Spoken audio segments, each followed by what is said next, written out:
A história da Iugoslávia.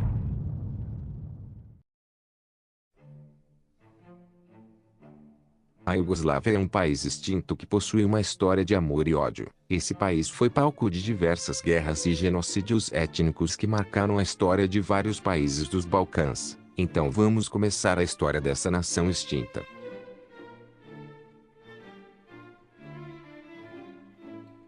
Para entendermos o nascimento da Iugoslávia precisamos voltar para o século XVII. Nessa época os povos eslavos do sul estavam cansados de serem dominados por impérios. Os Balcãs estavam sempre sendo palco de dominações de impérios e de potências estrangeiras, e isso irritava os povos conhecidos como eslavos do sul. Os eslavos do sul são várias etnias eslavas no sul da Europa que, apesar das diferenças culturais, linguísticas e até mesmo religiosas, são consideradas etnias irmãs. As principais etnias que formam os eslavos do sul são os croatas, sérvios, eslovenos, montenegrinos, búlgaros, bósnios, macedônios e os guaranis. Esses povos na época estavam na sua maioria sob domínio do Império Otomano, e os otomanos não são os primeiros a dominarem aquela região. Então os povos eslavos do sul começaram a formar pensamentos conhecidos como pan-eslavismo, que eram pensamentos que diziam que os eslavos do sul deveriam se unir apesar das diferenças culturais e formar uma grande nação para evitar uma nova dominação estrangeira.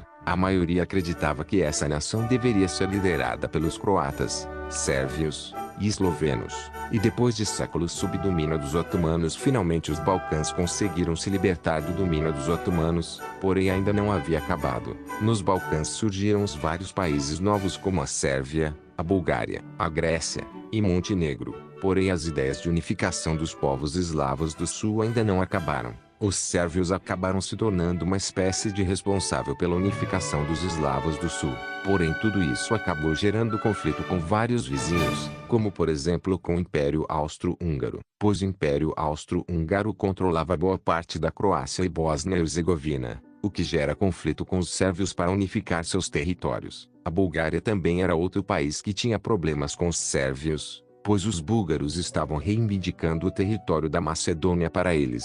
E todos esses conflitos de interesses foram um dos principais motivos que levaram esses países para a Primeira Guerra Mundial. E bem, resumindo, a Sérvia foi invadida e ocupada pelos austro-húngaros e bulgaros. Porém, como vocês sabem, os impérios centrais perderam a Primeira Guerra Mundial. E com o fim da guerra, foi decidido o futuro dos Balcãs. E nisso o Império Austro-Húngaro foi dissolvido, fazendo que com a Sérvia conseguisse seus objetivos de unificar os povos eslavos do sul. E com o fim da guerra os sérvios conseguiram se unir com Montenegro, e com os estados eslovenos, croatas e sérvios, que era um país que surgiu com o fim da Áustria-Hungria, e decidiram se unir num só reino, e assim surgiu o reino dos sérvios, croatas e eslovenos, também conhecido como Reino da Iugoslávia, tendo como primeiro rei Pedro I.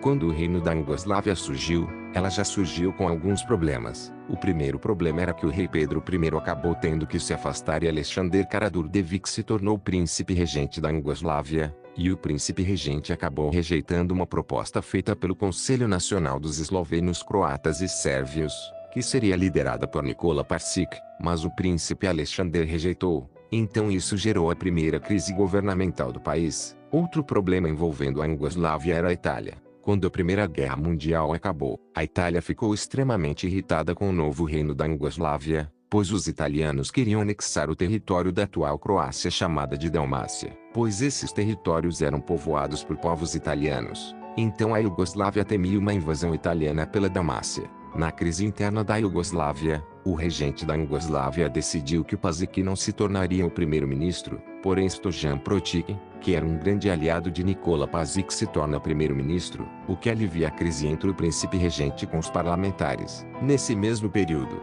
o príncipe regente da Iugoslávia fez uma decisão que irritou muitas pessoas. Ele confiscou terras de várias pessoas, como bósnios muçulmanos e algumas pessoas da nobreza da antiga Áustria-Hungria, e ele deu essas terras para muitos latifundiários sérvios cristãos, o que irrita muitos muçulmanos. Em 1920 a Iugoslávia, a Tchecoslováquia e a Romênia decidiram fazer uma espécie de pequeno entente, pois esses países estavam com medo da Hungria, pois a Hungria estava muito furiosa por ter perdido muitos territórios com o fim da Primeira Guerra Mundial, e esses países tinham medo que a Hungria tentasse se expandir. Então, para evitar isso, foi criada essa aliança militar. Em 1921, o rei Pedro I morreu, e o então príncipe regente, Alexander Karađorđević, foi coroado Alexander I da Iugoslávia, e em 1920 o parlamento iugoslavo foi controlado pelo chamado Partido Democrático, elegendo como primeiro-ministro da Iugoslávia Davidović. Então o primeiro-ministro Prodić renunciou, e depois Davidović se torna primeiro-ministro, porém pouco tempo depois ele também renunciou em 1920.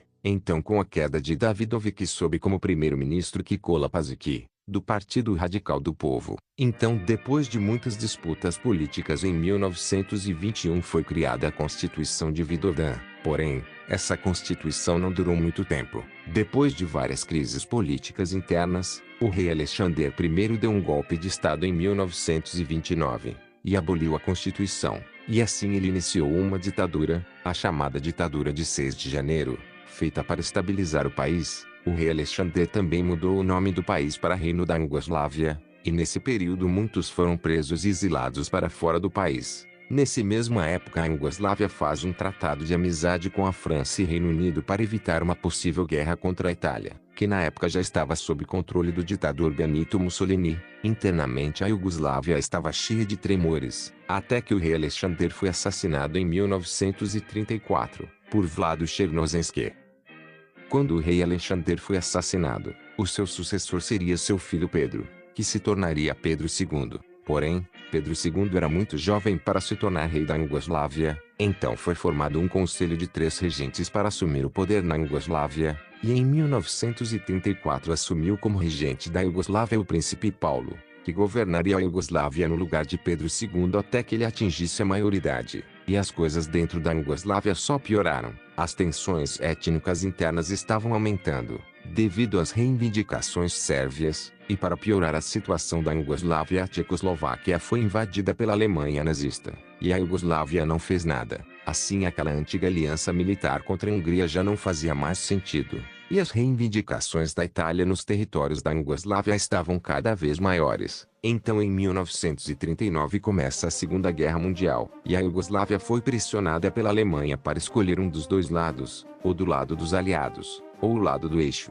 Então o príncipe regente Paulo resolveu se submeter ao eixo para evitar uma invasão. Porém, assim que o príncipe regente se aliou aos alemães, aconteceu um golpe militar dentro do país, que derrubou o príncipe regente e declarou Pedro II maior de idade para ser rei, e a Iugoslávia passou a ser comandada pelo primeiro-ministro Dušan Simović. Com o golpe militar apoiado pelos britânicos, os iugoslavos mudam de lado na Segunda Guerra Mundial e se juntam aos aliados. Então a Alemanha e a Itália decidem invadir a Iugoslávia, porém a resistência da Iugoslávia não foi bem sucedida. A Iugoslávia cai para o domínio do eixo em 1941. O rei foge do país, mesmo ainda sendo reconhecido como rei. A Iugoslávia é dividida em vários territórios. Alguns foram ocupados pelos alemães, búlgaros, húngaros e os italianos, e a ocupação no eixo na região da Iugoslávia dura até o fim. E esse foi o fim do Reino da Iugoslávia.